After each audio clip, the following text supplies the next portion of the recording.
कि आप सभी को पता है इस समय जो ये क्वेश्चन पेपर आप सभी के सामने प्रस्तुत किया गया है, ये 18 जून 2024 का प्रश्न पत्र है और इनमें मैंने लगभग 92 क्वेश्चन नंबर तक कल की क्लासेस में हम लोगों ने सॉल्व किया था।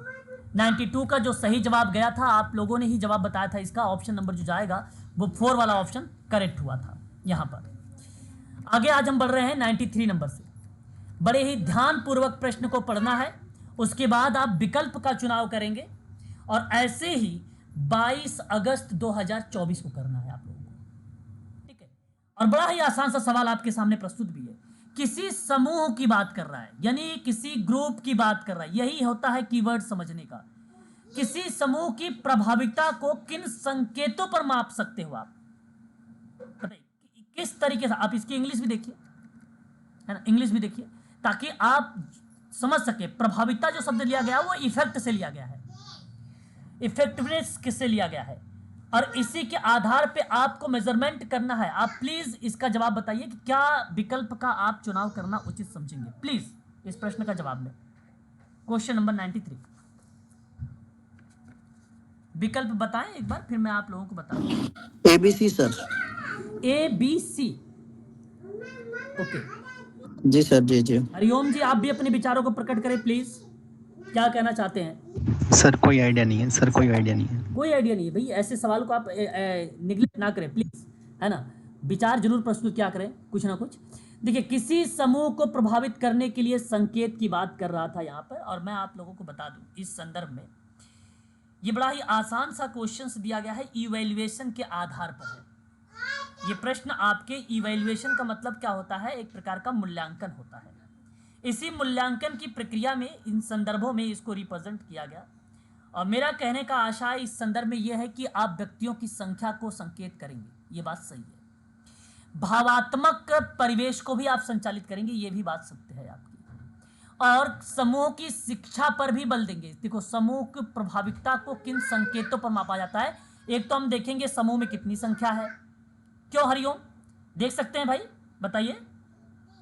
यस ना ये अगर मान लो ज्यादा अगर जनसंख्या आपने 18-20 कर लिया या 5-7 कर लिया, तो उस आधार पे प्रभाव पड़ेगा कि नहीं, प्रभाव पड़ेगा। बदलिए ले जो बात, यस पड़ेगा कि नहीं पड़ेगा। शायद बेस्लरी वाला है, पानी वाला है, उसको देख के नीचे रखवा देना। और फिर उसके बाद अगर हम बात करते हैं तो भावनात्मक परिवेश। भावनात्मक का मतलब होता है इमोशनल, एक प्रकार से अगर हम बात करें इन्वायरमेंट, हम इस इन्वायरमेंट को भी देखना है। इमोशनल इन्वायरमेंट का मतलब होता है कि एक प्रकार से एक ऐसा इन्वायरमेंट, क्या अगेन करो कॉल, थोड़ा सा 1 मिनट रुकिएगा, थोड़ा सा, केवल बस थोड़ा समय चाहिए, करते हैं। देखिए, यहाँ बेसिकली एक भावना परिवेश मतलब ना, यहाँ परिवेश का मतलब इन्वायरमेंट है। और इन्वायरमेंट जब भी ग्रुप में अगर हम सवाल करते हैं या समुदाय को लेकर सवाल करते हैं, तो उसमें इन्वायरमेंट पॉजिटिव होता है। उसमें इन्वायरमेंट क्या होता है, पॉजिटिव होता है। ये बात ध्यान रखिएगा, ऐच्छिक वातावरण को बनाए रखने की बात करता है, ठीक है। और दूसरी बात यहां पे कह रहा है कि समूह की बेसिकली शिक्षा, एजुकेशन ऑफ द ग्रुप की बात करता है। तो हम बेसिकली अगर जब बात करते हैं समूह की प्रभाविकता को किन पर संकेत पर मापा जाता है, तो वो एजुकेशन पे भी, कितने लोग बेसिकली अगर मैं बात कहूं यहाँ पे, तो एजुकेटेड लोग हैं, कितने लोग निरक्षर लोग हैं, असाक्षर लोग हैं, इस तरीके की चीजों को भी हम लोग वहां पर देखेंगे। टास्क ओरिएंटेशन होता है, टास्क ओरिएंटेशन नहीं होता है यहाँ, टास्क केवल होता, टास्क मतलब फंक्शन अगर होता तो वो माना जाता। ओरिएंटेशन में अनुकूलन होता है। अनुकूलन क्या होता है समूह में, मैं आपको बताता हूं।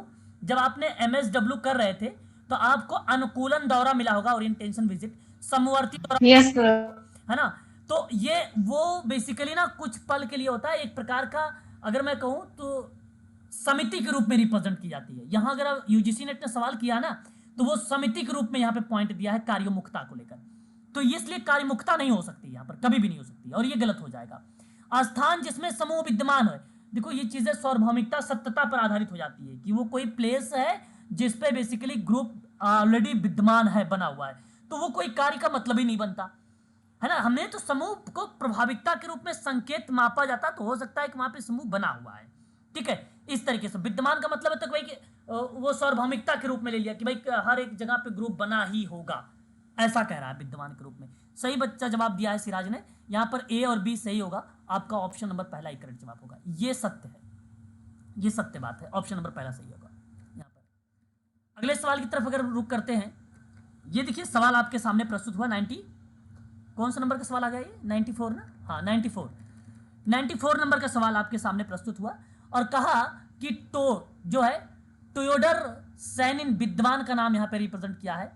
कृषि वर्ग की विशेषता किन रूपों में बताई गई? देखिए आप लोगों ने जीएस घुरई का नाम सुना था, सही बात है ना, लेकिन इस बार यूजीसी नेट ने कृषि वर्ग में अगर हम बात करते हैं, जीएस घुरई का नाम बेसिकली जाति के आधार पे विशेषता को लेकर पूछा जाता है। अच्छा, कृषक समाज में जब बात आती है तब हम लोग किसका नाम लगाते हैं? कृषक समाज में प्लीज कोई बच्चा बताए, क्योंकि मैंने कई बार इसके बारे में बताया भी हूं। कृषक को लेकर बता सकते हो भाई, बताइए। क्या? रेडफील्ड, बिल्कुल सही जवाब बताया आपने। ऐसे ही तो आपको एक्टिव रहना मैडम, अगर पेपर में एक्टिव ऐसी रहेंगे तभी चलेगा काम। तो मेरा कहने का मतलब यहां पे जो है टी सैनिन के बारे में, टी सैनिन ने कृषक समाज की विशेषता में अगर मैं बात करता हूं ना, इस बात को नोट कर लीजिएगा, मैं यहां पे बोल रहा हूं, ये पेपर में मेरे समझ से सोशियोलॉजी के पेपर में भी सवाल आया हुआ था। सोशियोलॉजी 2020 का जो पेपर हुआ था, वहां से ये पेपर समझो उठा के इसमें दिया हुआ है सोशियोलॉजी का। इसलिए भाई सोशल वर्क वाले, एक मिनट रुकिए, देखो कॉल आ रहा है क्या? नहीं, कॉल नहीं आ रही। तो बेसिकली 2020 का पेपर था ये सोशियोलॉजी का, उसका उठा के डिक्टो कॉपी एंड पेस्ट पैटर्न है। तो यहां पर इन्होंने बताया था क्या, मैं आपको बताता हूं। इन्होंने कहा था कि पारिवारिक श्रम एक होता है। अब ढूंढिएगा कहीं पारिवारिक श्रम है, मैं कीवर्ड के रूप में बता रहा हूं, आप लोग उसको अभी करिएगा। दूसरा पॉइंट इनका एक और विशेषता थी जो बड़ी फेमस रही थी, और वो पॉइंट था जीवन पद्धति के रूप में कृषि। ढूंढिएगा कहीं पर है किसी ऑप्शन में, जीवन पद्धति के रूप में कृषि। तीसरा जो रिप्रेजेंट किया वो कमजोर स्थिति,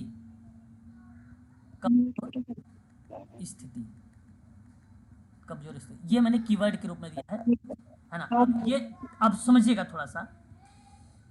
तो इन्होंने टी सैनिन, प्लीज एक बार म्यूट रहिएगा, मैं यहां पे नोट करूं साइड में, टी सैनिन ने जब विशेषता वो बताई किसान समाज की। किसान समाज मतलब कृषक समाज ना, बात एक ही है। तो पारिवारिक श्रम, जीवन पद्धति के रूप में कृषि, कमजोर स्थिति, श्रम सरल विभाजन, श्रम का सरल विभाजन, ये भी एक था। चौथा, पांचवा, विनिमय अभिविन्यास, विनिमय अभिविन्यास, ग्राम व्यवस्था, ये बेसिकली टी सैनिन के द्वारा किसान समाज की विशेषता बताई गई थी। और कृषक समाज विशेष कार्यों में विशेषता वाले सदस्यों के साथ श्रम विभाजन का नियोजन करता है, और ये बात सत्य भी है। तो कृषि प्रधान समाज मुख्य विशेषता यह है कि अर्थव्यवस्था, धन, समाज सामान्य तौर पर मुख्य रूप से कृषि पर केंद्रित है। अतः मैं आपसे अगर इस प्रश्न के आधार पर चलता हूं, तो किसान परिवार की भूमि सापेक्ष स्थिरता के साथ संबंध है। क्या पहला पॉइंट आपका सही जाएगा? बोलिए सही। बिल्कुल। यदि सही पहला गया तो या तो आपका ए होगा, या तो आपका बी होगा, या तो आपका 4 होगा। आपका थर्ड कलर जो यहां से एलिमेंट हो गया, ये बच्चे ने जो लगाया है थर्ड लगाया था शायद, यहां पे एलिमेंट हो गया। अब ध्यान से सुनिएगा इस प्रश्न को, ठीक है? पेपर में करना कैसे है, ऐसे ही आपको करना, वहां पर भी परीक्षा में 22 अगस्त को भी ऐसे ही आपको करना है। दूसरा, अगर आपसे कहता है कि उत्पादन खपत इकाई के रूप में पारिवारिक खेत या फर्म की बात कर रहा है। देखिए अभी मैंने आपसे क्या कहा कि जीवन पद्धति के रूप में कृषि आ रही है, ठीक है, और साथ ही साथ कमजोर स्थिति के रूप में भी आ रही है, ठीक है।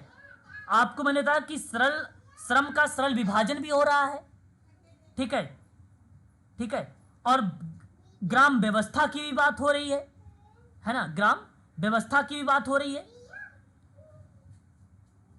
अब कहने का आशय ये हुआ कि उत्पादन खपत इकाई के रूप में पारिवारिक खेत है, तो पारिवारिक जो श्रम आता है ना, जो किसान पारिवारिक श्रम है, वही शब्द को रिलेट करते हुए उत्पादन खपत इकाई के रूप में पारिवारिक फर्म को रिलेट कराया गया है। तो पहले से दूसरा रिलेट है, लिंक है। टी सैनिन का क्रिश्चियन समाज दूसरे से एक दूसरे से लिंक है सभी के सभी, अतः बी वाला भी आपका सही है, बी वाला भी आपका यहां पे करेक्ट है। लेकिन बाह्य श्रम का उपयोग, मैंने कहीं बाहरी श्रम का उपयोग नहीं बताया है, मैंने नगरीय साधनों की निर्भरता बताया, मैंने बाजार के लिए उत्पादन बताया है। उत्पादन तो आ गया आपका बाजार के लिए यहां पे दूसरे पॉइंट में, है ना, बाजार का उत्पादन आ गया, ठीक है। तो कहीं पर मैंने जिक्र नहीं किया है, ये कहीं जिक्र किया है, बताइए। नहीं सर। श्रम के बारे में बताया नहीं, मैं तो पारिवारिक श्रम के बारे में बोल रहा हूं, मैं तो श्रम का सरल विभाजन बोल रहा हूं, है ना। अतः आपका ये भी कट गया। लेकिन अन्य उत्पादन बाजार के सापेक्ष रूप से स्वतंत्रता और उच्च मात्रा की बात करना, और वो ऑप्शन डी में है, अतः आपका विकल्प ए सही है, विकल्प ए बी डी सही है। ये आपका ये जा रहा सर, जी, क्या कह रहे हो सर?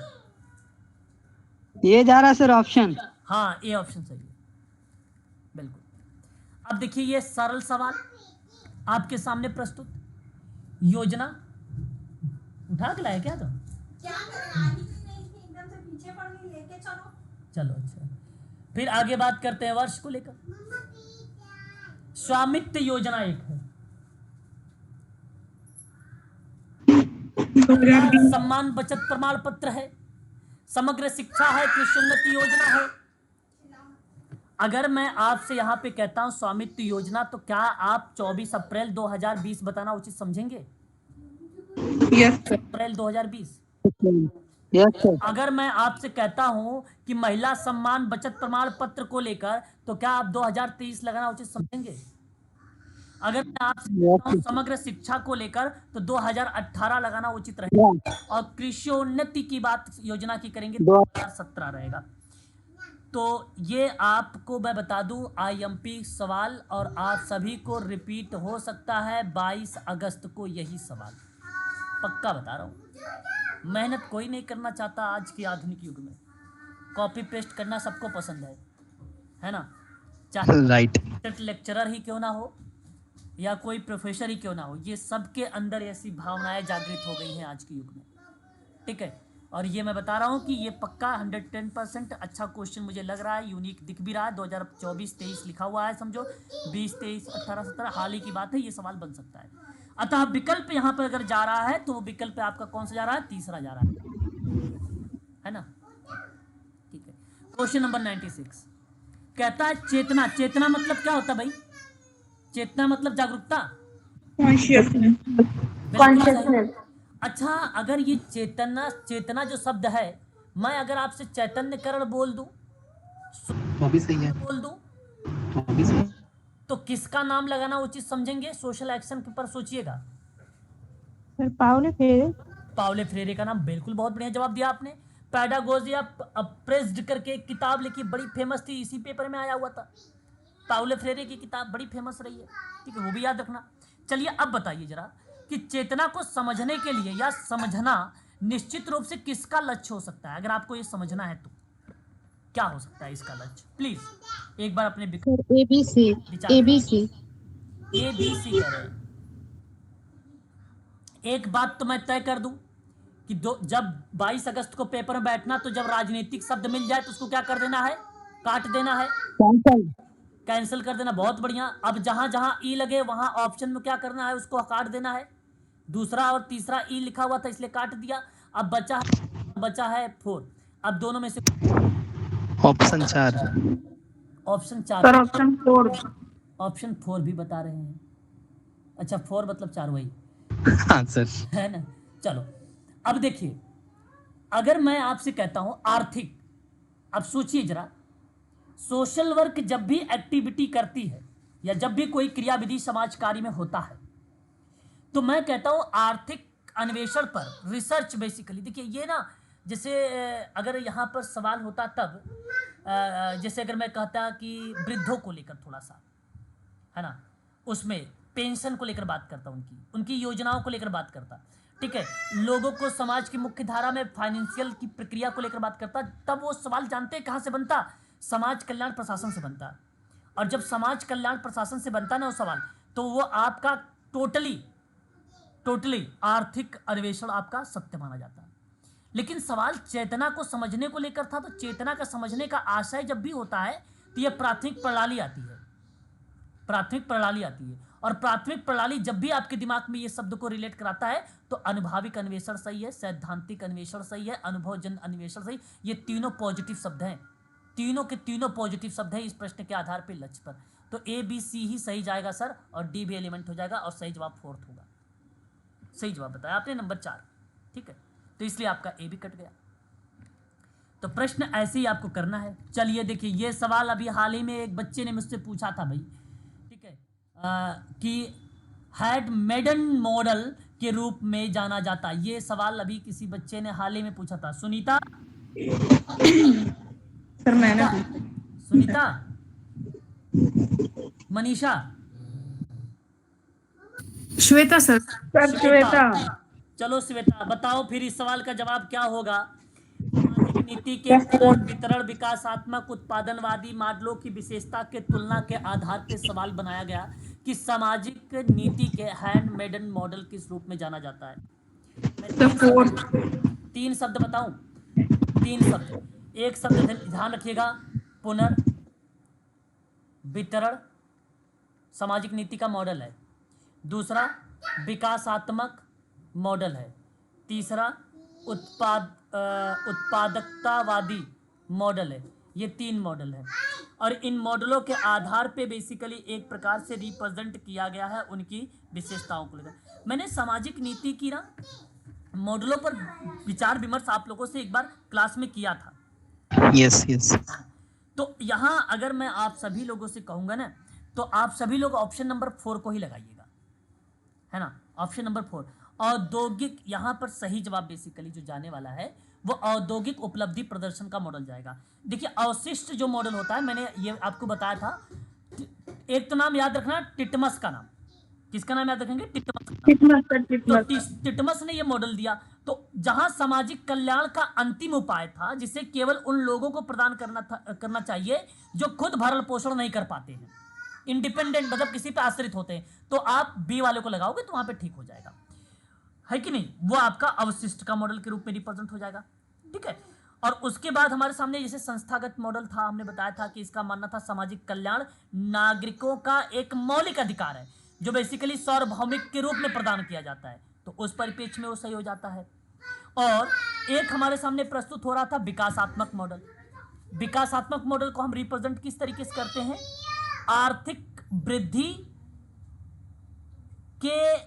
आर्थिक वृद्धि और विकास के माध्यम से सामाजिक कल्याण प्राप्त करना, सामाजिक कल्याण प्राप्त करना। तो बेसिकली इसकी विशेषता शिक्षा हो गया, स्वास्थ्य हो गया, अन्य क्षेत्र में निवेश जो आर्थिक विकास है उन परिप्रेक्ष्य में हो जाता है, तो उसको हम लोग बोल देते हैं इस प्रक्रिया में, है ना। अतः मैं आप लोगों से इस प्रश्न की अगर जवाब चाहता हूं तो जो अभी आप लोगों ने बताया है विकल्प नंबर 4, यही विकल्प आपका चला जाएगा सत्य में,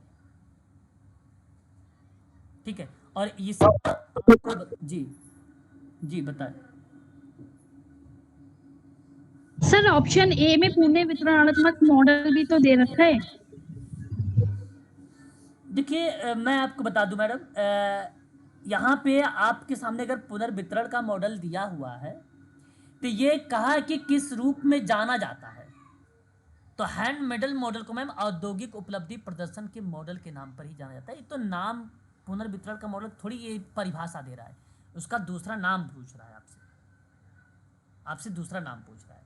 आप यहाँ क्या समझ रहे हो, पुनर्वितरण को लेकर क्या समझ रहे हो, प्लीज अपने विचार को प्रकट करेंगे तो भी मैं समझ पाऊंगा, क्या समझ रहे हो आप बताओ। मैं आपको एक पीडीएफ भेजता हूँ 9 पेज की एक पीडीएफ भेजता हूँ सोशल पॉलिसी की, ठीक है। कॉन्सेप्ट एंड वहाँ पे दिया गया है, कॉन्सेप्ट एंड डिफरेंशिएशंस कुछ शब्दों को रिलेट कराया गया है। और उसमें उसके मॉडल को दिया गया है, पाठशाला की ये PDF है, आप वहाँ से देख लीजिएगा, ठीक है। श्योर, टेलीग्राम पर मैं आपको शेयर कर रहा हूँ, हाँ सर कर दीजिएगा। Okay sir. ठीक है, एक बार शेयर कर लीजिएगा उसे, ठीक है। बट इस सवाल की अगर मैं बात करता हूँ तो ऑप्शन नंबर जो जा रहा है आपका यहाँ पर मैडम, वो आपका ऑप्शन D यानी 4th ऑप्शन सही है मैडम, ठीक है। सर थोड़ा सा बता दीजिए वितरण मॉडल के बारे में। अभी तो मैंने बताया सोशल पॉलिसीज का मॉडल के बारे में, अभी तो आपको वितरण जो मॉडल रिप्रेजेंट हो रहा था मैडम सोशल पॉलिसीज की ही अंतर्गत, वो उत्पादन जैसे शब्दों को प्रस्तुत कर रहा था, है ना, उत्पादन जैसे शब्दों को, पुनर्वितरण मॉडल उसी के तहत ही हम लोग देखते हैं, है ना। सामाजिक वितरण के मॉडल के अंतर्गत अगर हम बात करते हैं, पुनर्वितरण का मतलब सिंपल सी बात है मैडम, किसी चीज को बेसिकली डेवलप के रूप में रखना, किसी प्रक्रिया करते हैं उनके परिप्रेक्ष्य में सोशल पॉलिसीज को बेसिकली अगर हम बात करते हैं 2 माध्यमों से पूरी करना, निजी बाजार, परिवार, 2 प्रणालियों को बेसिकली जोड़ना, समाज कल्याण में उपलब्ध कराना, ऐसे शब्दों को प्रस्तुत करता है सामाजिक नीति, जहाँ बेसिकली। सर इस मॉडल के डिफिनेशन बता सकते हैं क्या सर? जी सर, क्या कह रहे हो, फिर से पूछिए। सर ये जो मॉडल है ना 4, ये मॉडल के अपन डिफिनेशन बता सकते हैं क्या? मैं समझ नहीं पा रहा हूँ, फिर से रिपीट करें। ईयर पूछ रहे हैं सर, ईयर। नहीं, ईयर इसका नहीं पूछा जाएगा, ईयर नहीं पूछेगा, ईयर आपसे नहीं पूछेगा। देखिए यहाँ मैंने आपको बताया, मैं यहाँ पर ध्यान से सुनिए आप, टिटमस का नाम तो सुना होगा आप सभी लोगों ने। टिटमस के द्वारा यहाँ पर बेसिकली टिटमस के द्वारा दिया गया एक शब्द आप लोगों ने देखा था अवशिष्ट मॉडल, दूसरा आपने देखा संस्थागत। संस्थागत को हम लोग इंस्टीट्यूट बोलते हैं, है कि नहीं, इंस्टीट्यूशनल बोलते हैं, ठीक है। और रेसिड्यूअल हम लोग बोलते हैं अवशिष्ट को, रेसिड्यूअल। एंड एक आता है विकासात्मक, एक आता है विकासात्मक। ये 3 मॉडल है ना, ये 3 मॉडल है। अब जो ये संस्थागत मॉडल होता है, ये बेसिकली किसको रिलेट कराता है, औद्योगिक वगैरह चीज़ों को रिलेट कराता है, इंस्टीट्यूट वगैरह चीज़ों को रिलेट कराता है, संस्थान वगैरह को। ये पॉलिसी वगैरह बात करते हैं, primary model of social policies है। ये अज्यूम की जाती है social welfare is a fundamental right of citizen, ठीक है, should be provided basically universally. सार्वभौमिकता के तरीके से अगर हम बात करते हैं इसमें, तो इस मॉडल को अगर हम बात करें, समाज कल्याण के लिए नागरिकों की अधिकार के बारे में बात करता है ये, है ना, इस संदर्भ में। और इसी मॉडल पे हम बात करते हैं किसको लेकर, तो हैंड मॉडल को लेकर बात करते हैं। इसी में रिचर्ड टिटमस ने ब्रिटेन के रहने वाले विद्वान सामाजिक प्रशासन के क्षेत्र में सन 1940 में इस प्रक्रिया को इन्होंने रिप्रेजेंट किया था।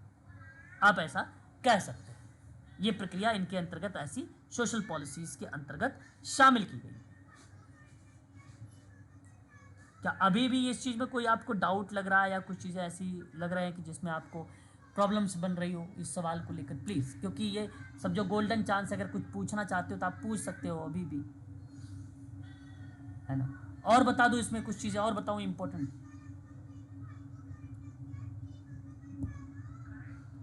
तो पूछते भी नहीं हो आप।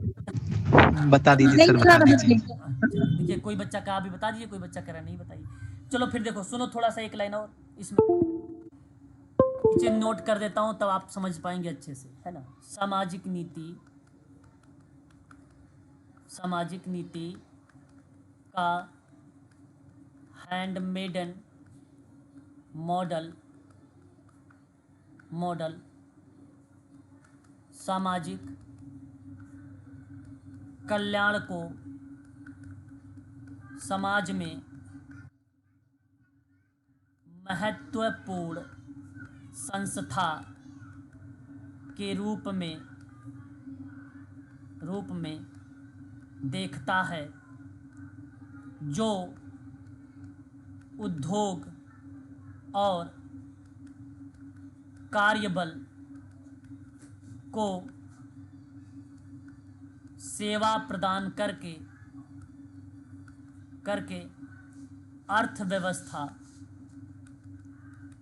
को बढ़ाने में मदद करता है। अब बताइए, अब समझ में आया इस पैराग्राफ से कि अभी भी डाउट लग रहा है? हाँ सर, क्लियर हो गया। अब स्पष्ट हो गया ना? यही चीज़ मुझे पूछना था आप लोगों से, कोई चीज़ हो स्पष्ट होना चाहिए। यही मॉडल बेसिकली सामाजिक समानता का सिद्धांत और आर्थिक व्यवस्था और सामाजिक परिवर्तन के बारे में बताता है। और इस आधार पर अगर मैं उद्योग और कार्यबल पर बल दे रहा हूं तो मैं ये बात कह सकता हूं कि औद्योगिक उपलब्धि प्रदर्शन का मॉडल ये है हैंड मेडल मॉडल। क्यों सिराज जी, सही बात है? बिल्कुल बिल्कुल सर, उसी को ना बोलते हैं हैंड मेडल को ही इस सर इसका प्राइमरी पहले ट्रीटमेंट नाम दिया था, the industrial achievement performance model sir. बिल्कुल बिल्कुल सही है, यही होता है सही, इसका सही जवाब है ना, यह ऑप्शन नंबर 4। ठीक है, इस तरीके से करेंगे तो बेटर रहेगा। ठीक है, ये जो मैंने नोट करा हूँ ना, ये तो मैं आपको सेव करके भेजूंगा ही भेजूंगा, लेकिन फिर भी आप लोग भी थोड़ा सा मेहनत किया करो, नोट कर लिया करो फटाफट। अगला सवाल 98, भारतीय समाज एवं संस्कृति में 150 वर्षों से अधिक अंग्रेजी शासन। देखिए 150 वर्षों से अधिक अंग्रेजी शासन, यहीं पर रुक जाइए, जब भी ऐसे पेपर में भी करना है आपको। भारतीय समाज, डेस्कटॉप पर आप पेन चला सकते हो हैं समझने के लिए।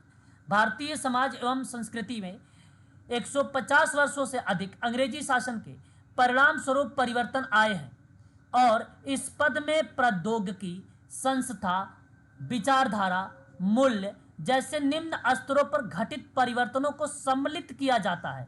उपर्युक्त ये बताइए परिभाषा किसकी है? संस्कृतिकरण है, औद्योगिकीकरण है, पश्चिमीकरण है या पश्चिमीकरण। क्या है? पश्चिमीकरण। पश्चिमीकरण है। कैसे समझे बताइए? क्यों, कोई कीवर्ड आपने यहाँ पे लगाया है? अगर कोई कीवर्ड लगाया है प्लीज बताइए, नाम ऑप्शन सही बताइए, लेकिन मुझे जानना है कैसे आपने इसको सही किया है। सर ये संस्कृति में 150 वर्ष से अधिक अंग्रेजी शासन। अच्छा, आपने इसके सर बाद, विचारधारा मूल्य इनसे अच्छा विचारधारा मूल्य, प्रयोग।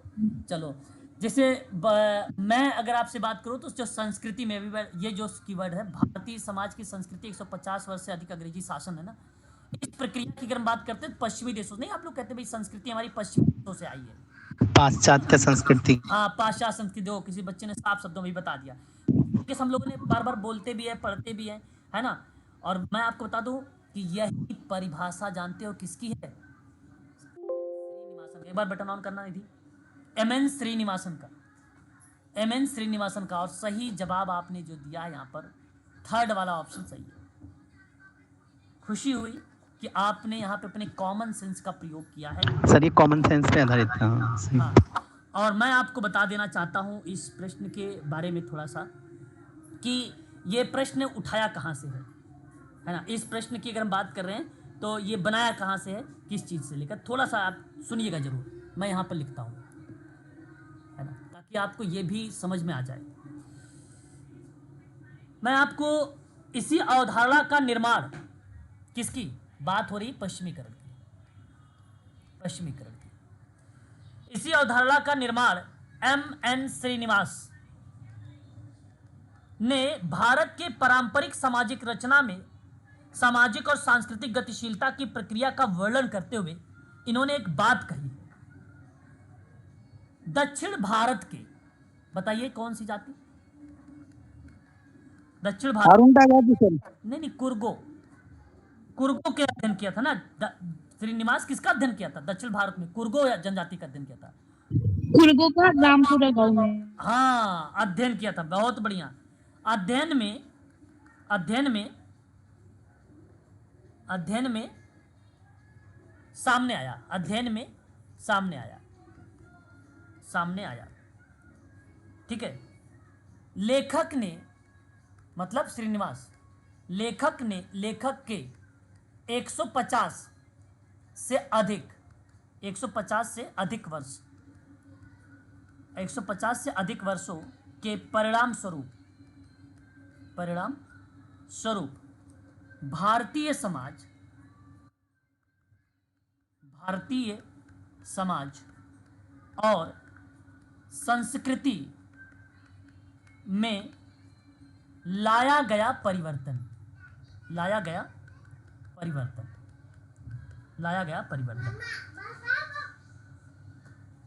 150 से अधिक ब्रिटिश शासन के लेखक के पश्चिमीकरण को, यहाँ पे लिखिए थोड़ा सा, लेखक के ऊपर कर लीजिएगा, लेखक के लेखक के पश्चिमीकरण को सेंटेंस थोड़ा सा उटपटांग बन रहा था। पश्चिमीकरण को ब्रिटिश शासन के 150 से अधिक वर्षों के परिणाम स्वरूप भारतीय समाज और संस्कृति में लाया गया परिवर्तन है। बस ये देखो, ये परिभाषा में साफ शब्दों में लिखी गई किताबों बात बता रहा हूं मैं, पेपर में लिखा, ये जो सवाल आया हुआ ना, ये लिखा हुआ है, साफ शब्दों में लिखा हुआ है किताब में, ऐसे ही लिखा हुआ है, डिक्टो कॉपी लिखा हुआ है। और सही जवाब बेसिकली यहाँ पश्चिमीकरण हो जाएगा। फिर ब्रिटिश शासन के 150 से अधिक वर्षों के परिणाम स्वरूप भारतीय समाज और संस्कृति में लाया गया परिवर्तन को कहते हैं। और यही शब्द विभिन्न स्तर जैसे प्रौद्योगिकी, संस्थान, विचारधारा, मूल्य में होने वाले परिवर्तन को शामिल करता है। ये है ना, होने वाले परिवर्तन को शामिल करता है, ये बात ध्यान रखिएगा। और ये आपको कौन से नोट्स में मिलेगा आपको ये भी बता देता हूं। अगर आपके पास किताब है आधुनिक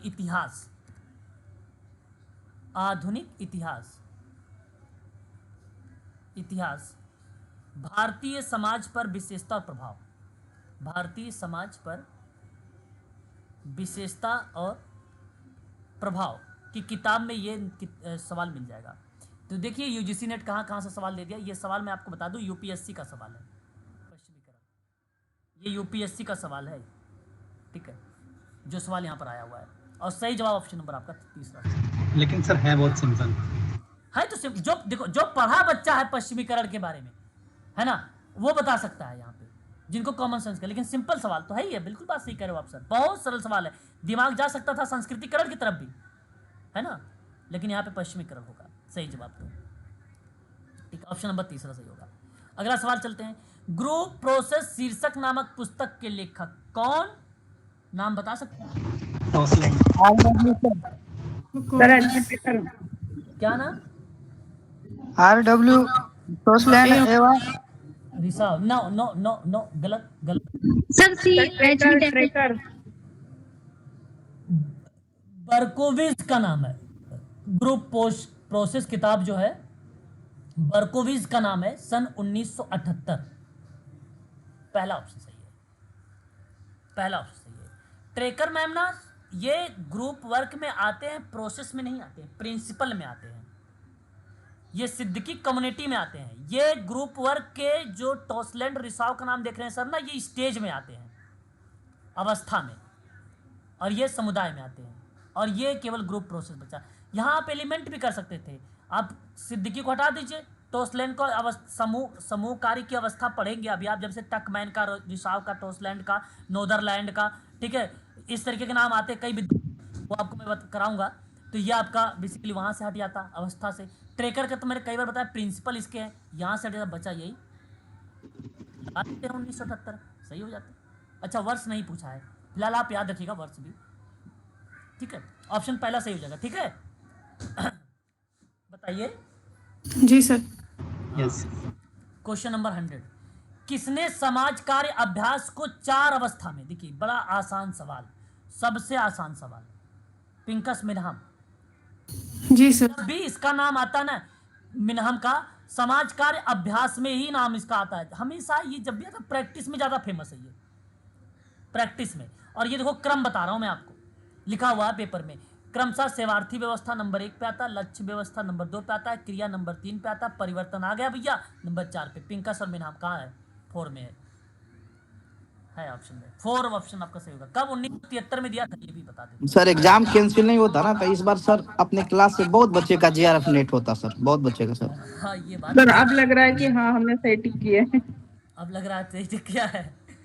ये पता है आप करते क्या है, आप प्रश्नों में थोड़ा सा ना रुकावट, आप, मुझे मालूम है मैं कितनों आपको मोटिवेशन दे दूं, कितनों आपको समझा लूं कि आप घबराना नहीं है, बिल्कुल टेंशन नहीं लेना, लेकिन परीक्षा में जैसे ही बैठोगे, सवाल देखोगे, रिदम बन जाता है पढ़ने वाला पेपर का पैटर्न। ये जल्दी जल्दी पढ़ो, सवाल सॉल्व करो, पढ़ो। मानता हूँ इस बात को भाई, लेकिन इजी सवाल अगर मिले तो उस पर टाइम बचत करो, टाइम बचत करो, उसको 2-3 सेकंड में लगाओ, फिर आगे बढ़ो।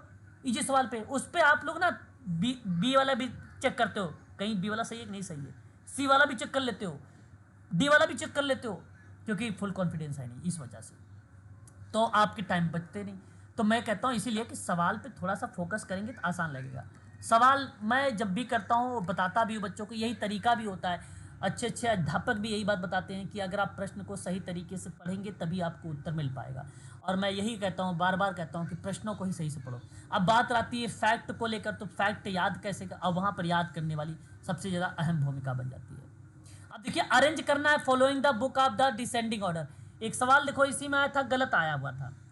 वो डिसेंडिंग, बेसिकली डिसेंडिंग ऑर्डर था ही नहीं, वो असेंडिंग ऑर्डर था, है ना। जैसा कि मैं आप सबको बता दूं कि असेंडिंग डिसेंडिंग का मतलब तो समझ ही रहे होंगे। असेंडिंग का मतलब क्या होता है, आरोही, बढ़ता क्रम। हाँ, बढ़ता क्रम, आरोही क्रम होता है। और डिसेंडिंग का मतलब क्या होता है, सिंपल सी बात है, डिसेंडिंग नीचे आना यानी उतरना। घटते क्रम सर, क्या हो गया, घटते उतरना, क्रम में। मतलब घटते क्रम में, मतलब घटते क्रम में, मतलब बड़ी संख्या उससे छोटी, उससे छोटी, उससे छोटी, उससे छोटी, यही हुआ ना डिसेंडिंग। बताइए, डिसेंडिंग। हाँ जी सर, हाँ जी सर। Yes, yes. अब असेंडिंग में आपको क्या करना है, बढ़ते क्रम में चलना है ना, बढ़ते क्रम में, यह आपका असेंडिंग है ना, ऐसे चलना बढ़ते क्रम में। तो हमें इस क्रम में लगाना है। अब आपको यही जानना जरूरी था यहाँ पर। तो मैं पहले सवाल बताता हूँ, फिर उसके बाद यहाँ पर आता हूँ, उसके क्रम लगवाता हूँ आप लोगों से, ठीक है। पहले सवाल देखते हैं। तो प्रकाशन वर्ष को ध्यान में रखते हुए निम्नलिखित पुस्तकों को अवरोही क्रम। अब देखिए, अब आपको मैंने कई बार बताया कि भाई एच पर्लमैन के द्वारा एक किताब है, जो किताब लिखी गई है सोशल प्रॉब्लम प्रोसेस करके 1957 में, आप कई बार जान चुके हैं। मैरी रिचमंड के द्वारा लिखित है सोशल डायग्नोसिस, ये भी मैंने कई बार आपको बता चुका हूँ, 1917 में। 1917। फिर नोबल अगर हम बात करते हैं नोबल टिमस के बारे में, तो इनकी जो किताब लिखी गई है वो language of social case work लिखी गई है 1968 में। 1968 में Gordon Hamilton, very very most important, मैंने इनके बारे में कई बार बताया है, theory and practice of social case work में, आप सभी लोग कहते हो 1947 में। अब देखिए, आपको करना कैसे है, आपको पहले बड़ा लेना है, फिर उससे छोटा, फिर उससे छोटा, फिर उससे छोटा, फिर उससे छोटा, उससे छोटा। तो सबसे बड़ी संख्या इसमें देखिए कितना आ रही है, सन 1968 आ रही है। तो 68 वाले सी रखिए पहले, फिर उसके बाद आप क्या रखेंगे 1957 यानी ए रखिए, फिर उसके बाद क्या रखेंगे आप डी, फिर उसके बाद आप डी रखिए, फिर उसके बाद 1917 रखेंगे यानी उसके बाद आपको बी। तो आप देखिए कहीं सी ए डी बी मिल रहा है ऑप्शन में, कोई option sir Option third. Third. Third option sir. देखिए यही है सवाल। अब ऐसे ही सवाल को असेंडिंग डिसेंडिंग ऑर्डर में कर लेना है। चलो एक ट्रिक और बताता हूं। अगर ऐसे प्रश्न में 2 किताब का वर्ष पता है, तीसरी किताब का वर्ष भी पता है, लेकिन एक का पता नहीं है, तो वहां पे आप सोचते होंगे कैसे मैं इसको लगाऊं।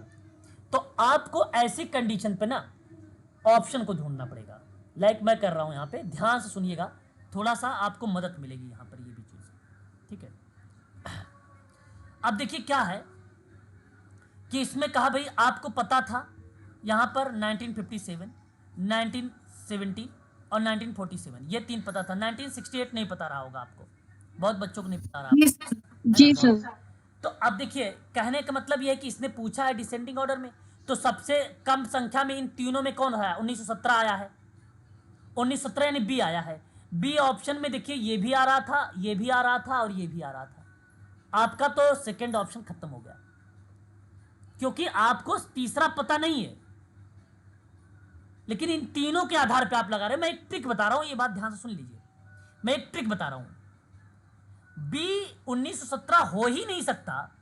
क्यों नहीं हो सकता, क्योंकि 57 है, 57 है और 47 है, और आपको लगाना डिसेंडिंग में, मतलब आप सोच लीजिए कि पहले तो ये आती संख्या बड़ी है ना, तो छोटी आती। तो आप देखिए ए वाला ऑप्शन में ज्यादा है 57।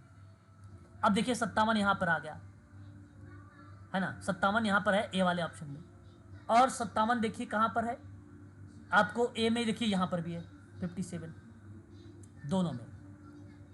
आप सोचते थे कि भाई चलो अच्छा मैं इसको भी रख लेता हूं, इसको भी रख लेता हूं, 57 ये भी है, 57 ये भी है, ठीक है। अब अभी देखो सी आप एलिमेंट मत कर देना, ट्रिक बता रहा हूं मैं, इसे थोड़ा समझो, थोड़ा लंबी ट्रिक है, समझाने में लंबा समय लग रहा है, लेकिन करते समय लंबा नहीं लगेगा, ठीक है। उसके बाद देखिए 57 हो गया आपका, और 47 देखिए, 47 में अगर हम बात करते हैं डी, डी यहां पे आ रहा है तीसरे नंबर पर, डी यहां पर दूसरे नंबर पे आ रहा है, और डी यहां पर पहले आ रहा है। 57 आप देखिए ए 57 है, फिर 47, मतलब ए और डी, यानी चौथा भी कटा नहीं है, चौथा भी दिमाग में चल रहा है अपने, ठीक है। चौथा भी है, और फिर उसके बाद ए तो है ही है, फिर उसके बाद ए और सी। देखो सी कट गया यहाँ पे, क्यों? क्योंकि 57 के बाद इसने 17 रख लिया। आप देखो उसके बाद डी रख रहा है, ए कटा कि नहीं कटा बताओ?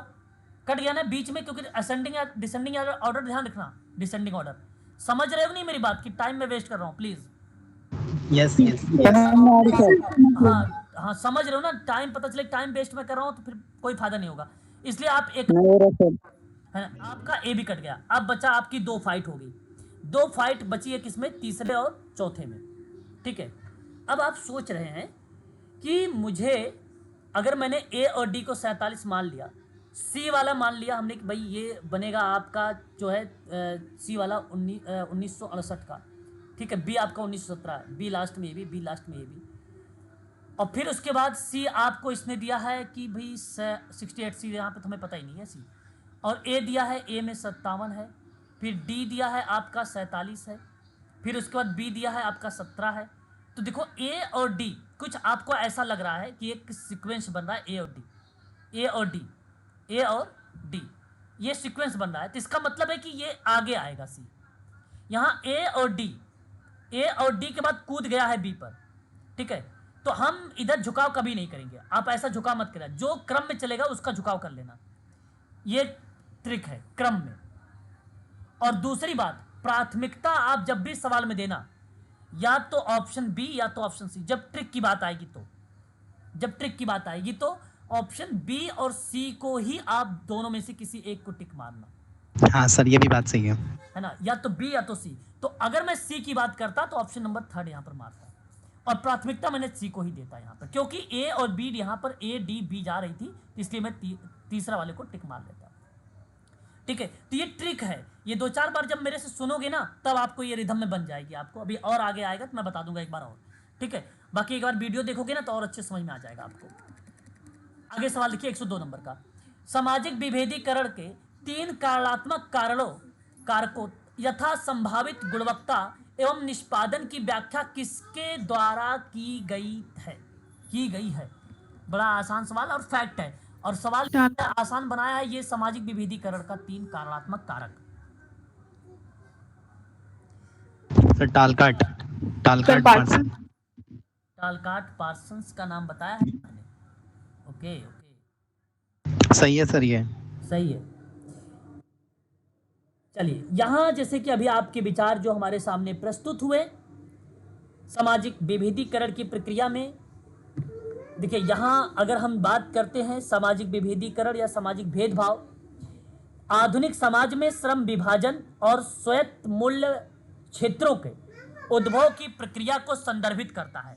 तब मेरा दिमाग सीधा करता कि भैया मैं दुर्खिम का लगाऊंगा, क्योंकि आधुनिक समाज में श्रम विभाजन के बारे में सीधा सिंपल बात करता है, यस लगाता। लेकिन दुर्खिम शब्द तो इस ऑप्शन में है ही नहीं, इस ऑप्शन में है ही नहीं। स्वामित्व, गुणवत्ता एवं निष्पादन ऐसी व्याख्या करने वाला 3 महत्वपूर्ण कारक अगर है कोई तो वो टालकाट पार्सन्स महोदय है, और टालकाट पार्सन्स महोदय का ही ऑप्शन यहां पर करेक्ट है, यही ऑप्शन आपका करेक्ट है। लेकिन सर टालकाट पार्सन को तो हम पढ़ चुके हैं, ऐसा कुछ हमने देखा नहीं। टालकाट पार्सन्स आपने पढ़ चुके, बिल्कुल ये बात सही कह रहे हैं। आपने अभी कहा कि टालकाट पार्सन्स के बारे में हमने इनके कुछ विचारों को पढ़ा है, लेकिन कारणात्मक विचारों को लेकर मैंने यहाँ पर आप लोगों से जिक्र नहीं किया था सर। मैं आपको बता देता हूँ अब। The 3 yes please. जो है एक शब्द है टालकाट पार्सन्स के, है ना, फैक्टर्स हैं, और यह चीज़ आप थोड़ा सा ध्यान से सुन लीजिएंगे तो अच्छा रहेगा, है ना। टालकाट पार्सन्स के दृष्टिकोण से अगर मैं बात करता हूँ तो टालकाट पार्सन्स के, एक मिनट, चलिए। तो इन्होंने कैजुअल फैक्टर, इन्होंने 3 कैजुअल फैक्टर बताए हैं, कैजुअल 3 फैक्टर बताए हैं, ठीक है। नाम, टाल, काट, Parsons, mention 3 casual factor of social differentiation. विभेदीकरण, विभेदीकरण, ठीक है, सामाजिक विभेदीकरण के 3 कार्यात्मक कारक, ठीक है। यस।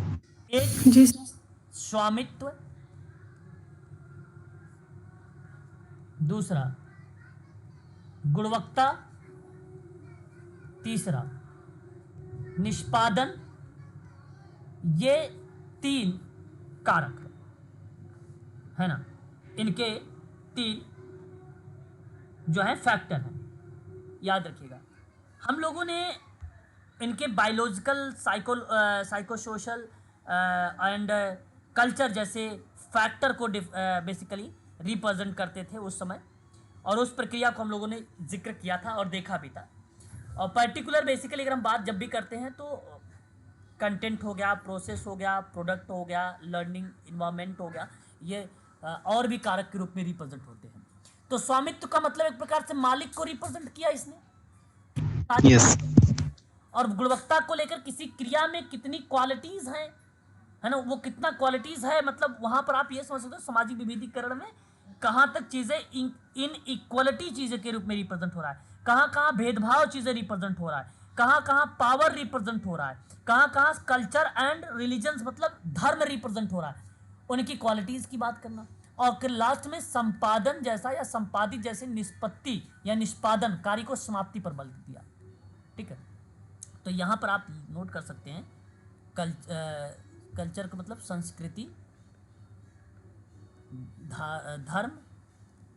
धर्म, ठीक है, एंड सत्ता। सत्ता शब्द किसका है? मैक्स वेबर का। Max weber. हाँ, वेबर का।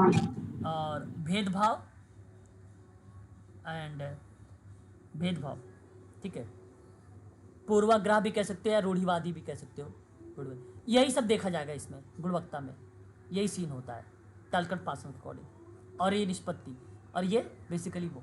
तो ये थोड़ा सा यूनिक क्वेश्चन था टालकट पार्सन का, बिल्कुल आपने सही कहा सर। और ये तीनों चीज़ आप याद रख सकते हैं यहाँ पर, ठीक है। इस पीडीएफ को मैं सेव करूँगा, आप लोगों को शेयर करूँगा, ठीक है ना, निश्चिंत रहें। उसके बाद देखिए यहाँ ऑप्शन पहला सही हो गया। क्वेश्चन नंबर 103 क्या कह रहा है कि जो है B1 विविर, ठीक है, B1 विविर रूपांतर जो है रूपांतरकारी परिवर्तन के लिए साझा भविष्य। ये देखिए यहाँ आपको थोड़ा सा लग रहा था यूनिक, लेकिन यहाँ तो थोड़ा सा आपको लगा कि भैया अब अंडरस्टैंड हो रहा है ना। परिवर्तन के लिए साझा भविष्य विश्व समाज कार्य दिवस 2024 का थीम था, ठीक है।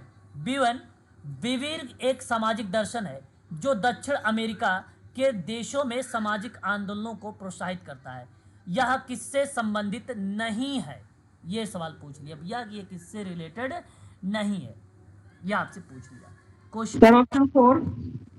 ऑप्शन 4 वैकल्पिक पूंजीपति मॉडल से नहीं था। बिल्कुल आपने मैडम 4 सही जवाब दिया। ये कॉमन सेंस के आधार पे, अब देखो सोशल वर्क में कोई कार्य अगर होगा, इस समय अगर मैं आपसे बात कर रहा हूँ वर्तमान समय में, तो ये बात आप भलीभांति तरीके से जानते भी हैं सभी बच्चे कि समाज कार्य के अंतर्गत जो भी चीज़ें होंगी लोगों के बीच में सामंजस्य करने को लेकर होगा, लोगों की प्रकृति के बीच में सामंजस्य करने को लेकर होगा, पर्यावरण प्रेरित विकास होगा।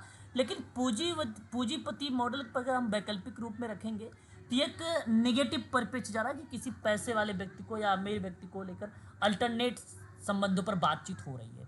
क्या ऐसा समाज कार्य कहेगा? या विश्व समाज कार्य दिवस पर भी अगर हम बात करते हैं तो क्या ऐसा मोटिवेशन रहेगी? नहीं, ये निगेटिव परिपेक्ष शब्द बन जाता है। अतः मैं आप सबसे कहूँगा कि ये विकल्प जो 4 है ना, ये नेगेटिव पॉइंट के रूप में ही रिप्रेजेंट हुआ है। अतः मैं आप लोगों से कहूँगा कि ये पॉइंट आपका जो जाएगा वो 4 वाला है ना, क्या हो जाएगा? राइट। राइट हो जाएगा, बिल्कुल। अगला सवाल, किस फ्रांसीस लेखक ने द सेकंड सेक्स पुस्तक का लेखन, अरे मैंने इसको शायद नोट करवाया है आप लोगों से। हाँ जी सर। मैंने नोट करवाया है ना। देखिए क्या बात है भाई, ये सवाल आप पढ़ के जा रहे हो, गलत तो नहीं होना चाहिए था। फिर बताइए क्या नाम लगाया आपने यहाँ पे? B option. बी ना, बिल्कुल। यहाँ पर देखिए इन्होंने क्या लगाया है, ए लगाया है, ए गलत भैया, बी है। साइमन डी ब्यूवोरे का नाम आता है और ये सन 1949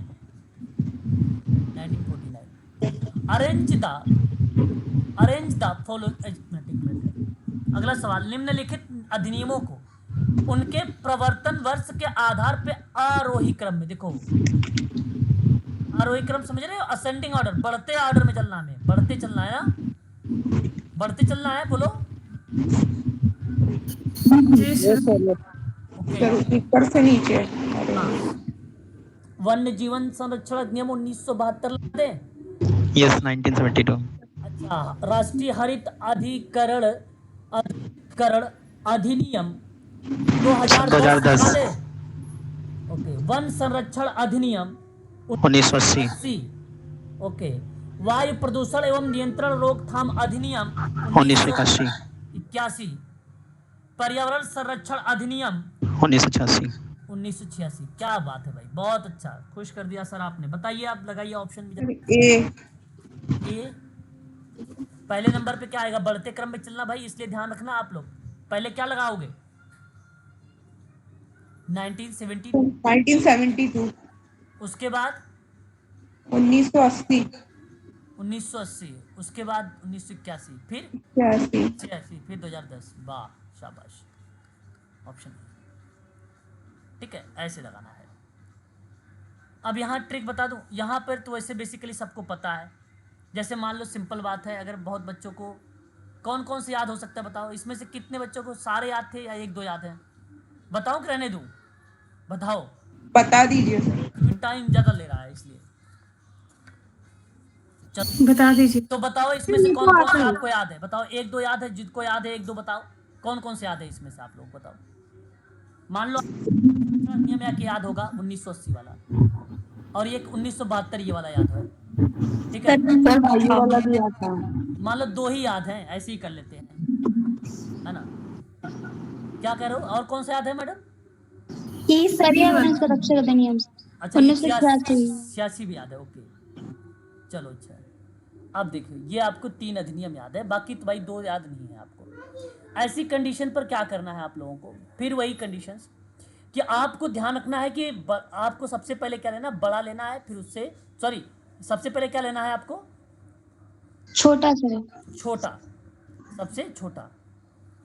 अब देखो 1972, अब देखो मैं अगर बताऊं ना आपको, जब भी प्रोसेस आता है ना, एक सिंपल सी बात है, ये भी याद रख लो आप लोग कि 1986 या 72 के बाद से, यानी आप समझ लो कि पर्यावरण से संबंधित जब भी सवाल आएगा ना, 86 से नीचे, जैसे चाहे वायु प्रदूषण, जल प्रदूषण से अधिनियम वो भी हैं, वन संरक्षण अधिनियम, ये सभी अधिनियम को ना 1986 के नीचे ही सारे के सारे रहेंगे। एक बात ये चीज़ दिमाग में जरूर रखना आप लोग, उसके नीचे ही सारे रहेंगे, 86 यानी 86 से नीचे, ठीक है। तो कहने का आशय मेरा यहाँ पर ये है कि यदि आपको वन संरक्षण अधिनियम 1972 याद है, तो सबसे छोटा तो यही है भाई 1972, और इसमें से तीन में आपको देखो, सबसे पहले ए यहाँ पर भी है, ए यहाँ पर भी है, एक आपका ए यहाँ पर देखो, ये लास्ट में आ गया, तो जब लास्ट में आ गया तो एलिमेंट हो गया, क्योंकि ये पहले आता चाहिए था इसको, ये बाद में आया, गलत हुआ कि नहीं 4, बताइए। जी सर। इसलिए ये तो 4 तो अपने आप एलिमेंट हो गया, लेकिन यहाँ पर ए बीच में आ रहा है, एलिमेंट नहीं करेंगे, अभी दिमाग में रखेंगे अपने लोग, ठीक है। और पहले यहाँ पर भी है। अब बात करते हैं सी वाले में और ई वाले में, फिर उसके बाद 72 के बाद हमारा क्या आता, 80 आता, यानी सी वाला। तो चलो अच्छा ठीक है, ए के बाद सी को हम रख लेते हैं, ए के बाद 2 गैप करके यहाँ पे सी रखा है। अब देखो ई वाला, यहाँ पर ई वाले पे ध्यान दो, ई वाला क्या है, 86 है, यहाँ पे देखो 86 आपने बताया है कि 86 है, तो क्या 86 के बाद सी आएगा, नहीं ना, क्या सेकंड वाला एलिमेंट हो जाएगा, हो जाएगा, बी वाला भी एलिमेंट, सेकंड वाला एलिमेंट हो गया। अब देखिए उसके बाद यहाँ पर कह रहा है कि सी यहाँ पे देखो पहले आ गया, फिर बाद में आया, तो आप बताइए पहले ए आना चाहिए था ना, फिर उसके बाद सी आना चाहिए था, बोलिए, सी उसके बाद आना चाहिए था ना, ए के बाद ना, यस सर, हाँ, इसलिए ये भी एलिमेंट हो गया। अब आपका बन गया यहाँ पर पहला ही ऑप्शन। तो आपको अगर 2-3 नहीं पता है तो भी आप यहाँ पे लगा सकते थे ऑप्शन नंबर ए, है कि नहीं? ये एक ट्रिक है, और इस तरीके से आप ट्रिक का यूज़ कर सकते हो परीक्षा के दौरान में। ठीक है, आगे बढ़िए। और भी एक आध दो सवाल ऐसे करेंगे हम लोग तो ऑटोमेटिक आ जाएगा। अगला सवाल देखते हैं। सर ये जून का क्वेश्चन पेपर है ना? हाँ अभी भाई 18 जून का ही पेपर, 18 जून को जो पेपर ऑफलाइन हुआ है उसी को बता रहा हूँ, उसी को सॉल्व करवा तो रहा हूँ। 100 क्वेश्चन से ज्यादा क्वेश्चन आते हैं क्या सर? नहीं 100 क्वेश्चन होते हैं। ये 51 के बाद शुरू हुआ था ना, 50 के बाद 51 शुरू हुआ था सोशल वर्क का। 50 तो कॉमन अच्छा जी सर जी सर। हाँ वो 1 से लेकर 50 क्वेश्चन जो थे वो आपका पेपर फर्स्ट थे। आपको पेपर मैडम 1 ये भी नहीं पता था जी क्या? नहीं पता था सर। पहली बार देने जा रही हो परीक्षा? हाँ सर हाँ। अरे वाह, चलो फिर तो बहुत बढ़िया है भाई। तो वो पहला जो पार्ट आता है 1 से लेकर 50 तक ना, वो आपका आता है फर्स्ट पेपर कोर होता है, और उसके बाद स्टार्ट हुआ था यहाँ पे, है ना, 51 से। ऑफलाइन पेपर था, ऑनलाइन में बेसिकली 1 से 7 स्टार्ट होता है आई थिंक मे बी, है ना? सर नहीं 51 से ही स्टार्ट होता है। अच्छा, चलो ठीक है, फिर 51 से ही स्टार्ट होता है, ये भी ध्यान रखना। अच्छा हाँ, मुझे जानकारी नहीं थी सर। हाँ चलो कोई बात नहीं। अब आगे देखिए 106, संयुक्त राष्ट्र निम्नलिखित प्रयासों के उनके कालक्रम के अनुसार दर्शाना। अब बताइएगा आप लोग में से कौन कौन सा याद है, फिर मैं बताऊंगा। मुझे तो सारा याद है, मैं आपको बताऊंगा, लेकिन पहले आप बताइए सार्वभौमिक मानवाधिकार घोषणा कब आया था? 1948। 1941। चलिए और बताइए, और कौन सा याद है इनमें से? बाल अधिकार, चाइल्ड राइट 1979। कौन सा नंबर का? डी सी कुछ बताओ नाम तब तक। बी बी बी सर बी बी क्या बता रहे हो आप? 1989 79 79 बता रहे हो? अच्छा, ये तो आपका 1948 गया था ना पहला वाला। तो एक मिनट, मैं लिख रहा हूँ 1948, और ये आपका लिख रहा हूँ 1979। और कौन सा याद है? याद वाला 89 होगा सर, 89 79 89 सर। वही 20 मैं कह रहा हूँ, नवंबर 89 कोई बच्चा बता। 20 नवंबर 1989 होगा सर वो। यूएस के द्वारा इसको अपनाया गया था 1989 में। समर्थन इसको मिला था 1990 में। समर्थन कब मिला था इसको? 1990 में सर। हाँ 90 में मिला था। ठीक, अच्छा और बताओ कौन सा याद है? सेडा याद होना चाहिए यार, सेडा तो बहुत इजी है। ये रहा सेडा, महिलाओं के विरुद्ध सही प्रकार के 79 1979 हाँ ये आपका सेडा आएगा 1979। इसी को बोले थे 79। ये स्थापित हुआ था 3 सितंबर 1981 को। स्थापित कब हुआ ये? यस 3 सितंबर 3 सितंबर 1981। हाँ, स्थानीय लोगों के अधिकारों के संयुक्त राष्ट्र घोषणा की बात करते हैं तो ये आपका 2005 हाँ 2007 अरे 2014 और ये वाला और 2014 हो जाएगा। तो याद तो सभी है आप लोगों को, तो फिर इसमें क्या ट्रिक बताने की जरूरत है?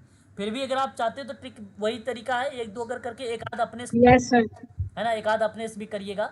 देखो आता है कि नहीं सही आता है। ठीक है, अगर आता है तो ठीक है, नहीं आता है अभी आप लोग प्रैक्टिस करिएगा। अब मिलेगा वर्ष वाला तो ऐसे करना, ठीक है? अगर आया तो ठीक है, नहीं आया तो फिर पूछना, फिर दोबारा से रिपीट करा दूंगा। सही ऑप्शन बता दीजिए एक बार यहाँ पर कौन सा होगा? ए सी बी डी ई कोई है? सेकंड सेकंड सही गया। स्टेनले वेंस के अनुसार निर्णय कार्य के लिए निम्नलिखित चरणों को प्रगामी क्रम में व्यवस्थित कीजिए। ओके, पता है ये स्टेनले वेंस के अकॉर्डिंग इसने ना क्रम दिया है, और वो भी निर्णय जो डिसीजन मेकिंग होता है ना उसके कार्यों पर बताया है इसने। पहला जानते क्या था? दृष्टिकोण। कहीं है दृष्टिकोण? पहले भी है।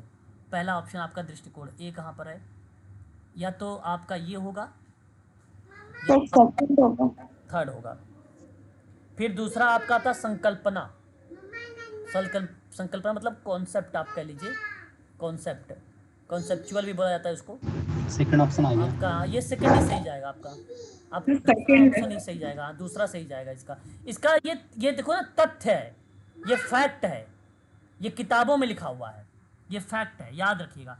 पहला दृष्टिकोण मैं नोट कर देता हूँ नीचे, यहाँ पे साइड में नोट कर देता हूँ, ठीक है सर इसमें तो है ही। अच्छा हाँ चलो ठीक है, आप कर लो इसी तरीके से। पहले नंबर पे आप दृष्टिकोण, दूसरे पे संकल्पना, तीसरे पे अन्वेषण, चौथे पर आप कर लीजिए विचार विमर्श, पांचवें पे आप कर लीजिए चयन, और लास्ट में आप कर लीजिए परफॉर्मेंस। अच्छा ये प्रख्यापन पांचवा, ठीक है। ये पांचवा एक छठा है ये तो, ठीक है, ये कर लो। क्लियर हो गया ना ऑप्शन नंबर सेकंड। ये फैक्ट। एक सवाल और देखो, रेडिकल सोशल वर्क के बारे में भाई ये देखो, ये भी मैंने नोट करवाया है, लिखवाया तो समझो, वर्ष भी लिख दिया है पेपर में, वर्ष भी लिख दिया है। बोलो नाम बताओ, करवाया है मैंने, लिखवाया है भाई किताबों के बारे में। Sir C. Sir C option. C बोल रहे हो, लीना डोमिनल्ली का नाम? जी ए सर। ऑप्शन अरे कहाँ से किया है? रोलेवेल एंड माइक ब्रेक। हाँ, राय वेले एंड माइक ब्रेक, रॉबर्ट बेले इनको कहा जाता है, रॉबर्ट बेले, रॉबर्ट बेली का नाम है ये, बेली बेली लिखा होता है, बेली कहीं कहीं कहीं रॉबर्ट बेली लिखा होता है। माइक ब्रेक का नाम, ऑप्शन नंबर ए सही है ये, ठीक है, पहला ऑप्शन सही है यहाँ पर, याद रखिएगा। ये मैंने कई बार लिखवाया है, मैंने, मेरे पास एक नोट्स है किताबों का, सबसे पहली जो किताब मैंने लिखा है ना, यही लिखा है, रेडिकल सोशल वर्क, सबसे पहली किताब उस नोट्स में, और इसको बोला था मूलभूत। मैंने अपने नोट्स में पुस्तक की जगह पे जब मैं लिख रहा था तो सबसे पहली किताब यही लिखा है, रेडिकल सोशल वर्क, इसी का नाम है, यही सबसे पहले। अगला सवाल 109, सपोर्ट फॉर, ठीक है, support for marginalised individual for livelihood and enterprises, यानी इस्माइल कार्यक्रम लिख दिया भाई, इतना बड़ा लंबा चौड़ा इस्माइल का इसने फुल फॉर्म लिख दिया। कार्यक्रम का बताइए भाई कब शामिल हुआ था? सर ये क्या है सर, भीख मांगने वालों के सामाजिक न्याय अधिकारिता मंत्रालय, सामाजिक न्याय अधिकारिता मंत्रालय ने 12 फरवरी 2022 को इस्माइल कार्यक्रम क्या किया था? Sir ACD। शुरू किया था। जी सर। तो आ रहे हैं सर, आपके ऑप्शन पे आ रहे हैं। तो ये किया था शुरू 19 फरवरी 2022 को। इसका उद्देश्य जानते हो क्या था? ट्रांसजेंडर समुदाय और भीख मांगने के कार्य में लगे लोगों के कल्याण और पुनर्वास करना था। तो दो ही बात थी इसके में, एक ट्रांसजेंडर समुदाय था और दूसरा भीख मांगना, दो ही कार्य था। तो ट्रांसजेंडर ऑप्शन ए में है और भीख मांगना ऑप्शन सी में है। इन्हीं लोगों पर बात कर रहा था ये इस्माइल योजना। तो केवल ए और सी जिस ऑप्शन में होगा वही ऑप्शन सही होगा, ऑप्शन नंबर 3। ऑप्शन 3। ठीक है, याद रहेगा ना, ये तो मैंने पढ़ाया भी है, इस्माइल आपको बताया भी। हाँ सर पढ़ाया है। ये ध्यान रखने वाली बात है। अगले सवाल 110, एक लास्ट क्वेश्चन ले लेते हैं ना। Family functioning interaction circumflex model. भाई देखिए, फैमिली के बारे में मैंने बताओ, जितने मॉडल आए थे लिखवाए कि नहीं लिखवाए हैं? सर्कमफ्लेक्स मॉडल वगैरह का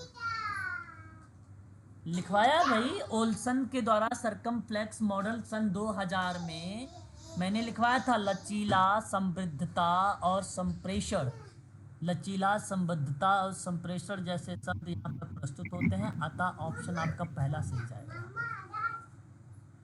हरियंट की किताब में भी मिलेगा आपको ये, ओल्सन का हरियंट की किताब में है ये, लेकिन थोड़ा सा है, ज़्यादा नहीं है हरियंट की किताब में, है ना। ये शायद पुरानी वाली किताब में, मेरे समझ से नई वाली इतना है कि सर अंडरस्टैंडिंग हो जाएगी सर। हाँ फिर तो ठीक सर नई वाली बुक में भी है। नए वाली बुक में भी है, अच्छा ओल्सन के, चलो फिर ठीक है। हरियंट में भी यही है, तो आप आसानी से वहाँ से भी देख सकते हो, है ना। तो ऑप्शन आपका पहला यहाँ पे सही जाएगा, ठीक है। तो ये है, एक क्वेश्चन और लो। कार्यशील संगठन के बारे में कौन सा कथन सही नहीं है? लो, कार्यशील संगठन, जब भी कार्यशील संगठन आए ना तो इंग्लिश देखो, फंक्शनल ऑर्गेनाइजेशन है ना। ये थोड़ा सा ऑफलाइन में थोड़ा सा फ़ायदा था, नीचे आपको इंग्लिश मिल जाती थी, हिंदी की इंग्लिश। ऑफलाइन ऑनलाइन में क्या करना पड़ेगा, बगल में ना सर कोई फायदा नहीं है, एक बार मार्क कर दो, अगर आपको भी कॉल हो रहा है कि गलत लिख दिया आपने, आप ठीक भी नहीं कर सकते। ये नहीं फायदा है, बाकी वो कहीं अगर फायदा है तो कहीं अगर सर ये सबसे बड़ा नुकसान है सर।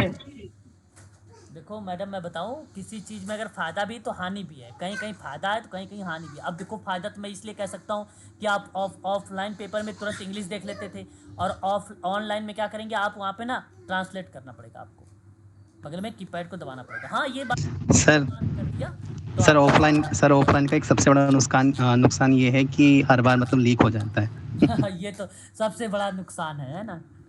सर लीक भी हो जा रहा होता है, और फिर थोड़ा सा क्योंकि ऑनलाइन में आप सिस्टमेटिकली कर रहे होते हो और एकदम से ऑफलाइन आए ना तो आपका सब बिगड़ जाता है। हाँ, चलो कोई नहीं, अब तो कुछ नहीं है, अब तो बेसिकली जो होना था सो हो चुका है ना। चलो, कार्यशील संगठन के बारे में बताइए, कौन सा कथन सही नहीं है आपके पॉइंट ऑफ व्यू से, कौन सा सही नहीं होना चाहिए? Sir option A. अच्छा, समावेशन के एकात्मत्व के सिद्धांत पर आधारित नहीं होता है। कार्यशील एकात्मत्व के सिद्धांत पर क्यों नहीं हो सकता? हो सकता है। अच्छा, दूसरा है कार्यशील संगठन कठोर अनुशासन पर आधारित होता है। कार्यशील संगठन में प्राधिकरण प्राप्त करने का तरीका प्रकारात्मक या त्रियक होता है। कार्यशील संगठन बड़े पैमाने पर व्यापार के लिए उपयोगी होता है। देखिए, अब यहाँ पर अगर ऐसे भी सवाल नहीं अगर आपको आते हैं तो आप करने क्या चाहिए आप लोगों को? पहली बात तो ये आपका सही है, क्योंकि बड़े पैमाने पर व्यापार के लिए उपयोगी होता है ये कार्यशील संगठन। ये स्टेटमेंट आपके पॉइंट ऑफ व्यू से अगर हम बात करते हैं तो सही है। क्या सहमत है आप? पहले इसी चीज़ को समझिए, बोलिए।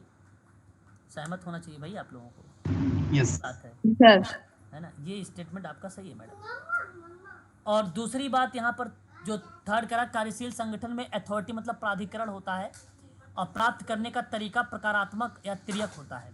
और इन परिप्रेक्ष्य में भी अगर हम बात करेंगे मैडम, फंक्शनल ऑर्गेनाइजेशन के परिप्रेक्ष्य में ना, तो भी ये स्टेटमेंट हमारे पॉइंट ऑफ व्यू से सत्य जाएगा। हमारे पॉइंट ऑफ व्यू से क्या, ये सभी के दृष्टिकोण से अगर हम बात करते हैं तो उस प्रक्रिया में ये नाम हमें देखने को मिलता भी है ना। और ये स्टेटमेंट सही भी है, इसमें कोई दो राय नहीं है। संगठनात्मक, ये कार्यात्मक जो संगठन है ना, कार्यात्मक संगठन को ही बोला जाता है कार्यशील संगठन। एक प्रकार का संगठनात्मक संरचना है जो कार्य या भूमिका के आधार पर विशेषज्ञता के सिद्धांत का उपयोग करता है या निर्णय को विकेंद्रित करने की अनुमति देता है, क्योंकि मुद्दों को विशेषज्ञ व्यक्तियों या इकाइयों को सौंप दिया जाता है इसमें, और उन्हें दी गई प्रक्रिया और लक्ष्यों को लागू करने के लिए मूल्यांकन करना, नियंत्रण करना, उनकी जिम्मेदारियों को देकर बेसिकली क्रियाओं को संचालित करता है। और इसी प्रक्रिया में अथॉरिटी शब्द जो है प्रकारात्मक और त्रियक होता है, अतः मैं कहूँगा कि तीसरा भी सही है। अब बचा है दो। अब अगर आपको यहाँ पर पता है कि समावेशन का एकात्मक सिद्धांत और कठोर अनुशासन पर आधारित, ये दो शब्द अगर आपको पता है तो इस सवाल का जवाब लगा सकते हो, या तो ए सही है या तो बी सही है। मैं आपको बताना चाहूँगा इस प्रश्न का सही होगा वह ऑप्शन नंबर ए सही, क्योंकि समावेशन के एकात्मक सिद्धांत पर आधारित नहीं होता है। ठीक है, आधारित नहीं होता है, ये स्टेटमेंट सही नहीं है ना, ये स्टेटमेंट सही नहीं है, गलत है। समावेशन एकात्मक मतलब केसवर पर बल नहीं देते हो आप निर्णय के। संगठन में अगर हम बात करते हैं केसवर पर बल दिया जाता है या नहीं, बताओ? दिया जाता है सर। दिया जाता है ना, दिया जाता है। जब उस क्रियाओं की अगर हम बात करते हैं, जब कोई भी कार्य अगर हम बात करें वहाँ पर संरचनात्मक या संगठनात्मक संरचना के रूप में, तो लाइन, कार्यात्मक, प्रोजेक्ट, स्टाफ, मैट्रिक्स जैसे प्रत्येक क्रियाएं बेसिकली देखने को मिलता है हमें। और मैं आप सभी से कहूँगा कि यह स्टेटमेंट में ना आप सभी लोग लाभ और हानि याद करके जाइएगा। कार्यात्मक संगठनात्मक संरचना के लाभ और हानि पढ़ के जाइएगा। ये लाभ और हानि से दिया गया सवाल है, लाभ और हानि से। मैं इसकी पीडीएफ आपको भेजता हूँ, ठीक है, मेरे पास है कार्य, ठीक है, इसकी पीडीएफ देता हूँ, आप इसे सीख लीजिएगा, ठीक है, इसके ठीक है, बताइए सर।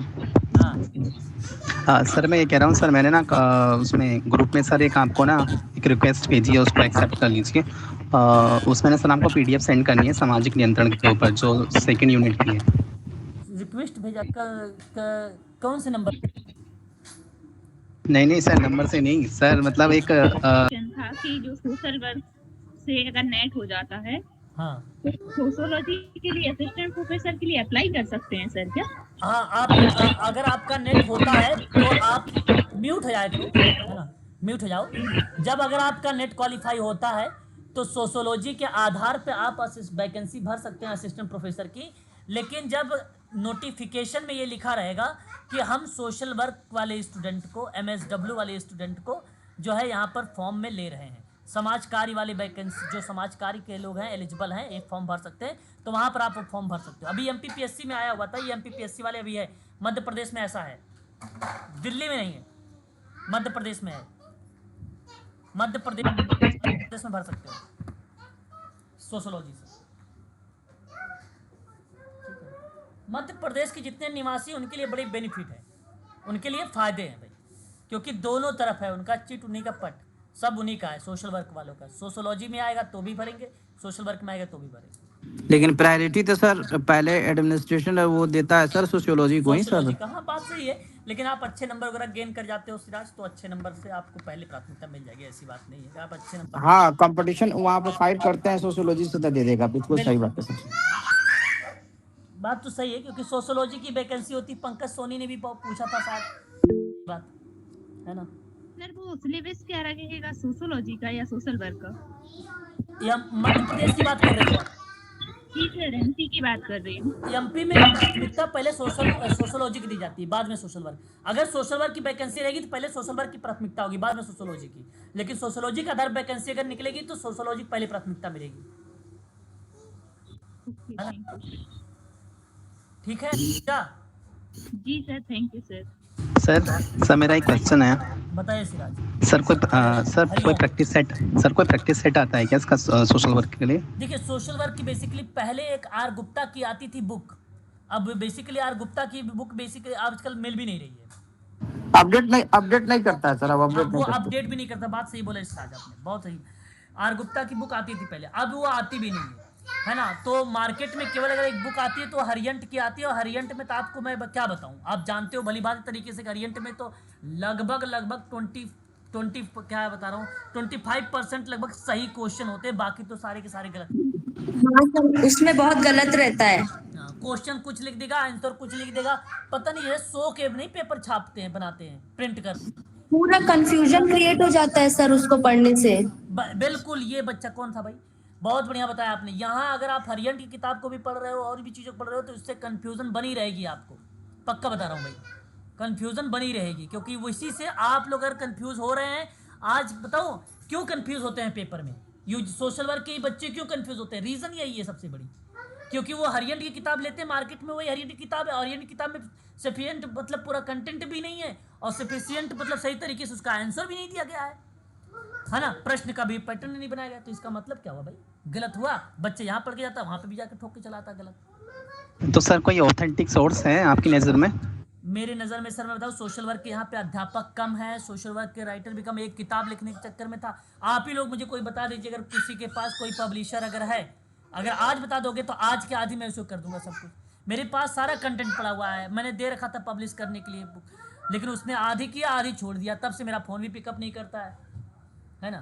पब्लिश करने के लिए सर, पब्लिश करने के लिए सर आप ही पब्लिश कीजिए सर। वही तो मैं मेरे पास सारे नोट्स वगैरह पड़े हुए हैं, सब कुछ मैंने प्रिंट आउट करके रखा है। अभी 2 फाइल बना रखी है मोटी मोटी को, कि कोई अगर जब मिलेगा तो उसी फाइल को पकड़ा दूंगा, भैया पूरा छाप के मेरे को देना है, बस बना के दे दो।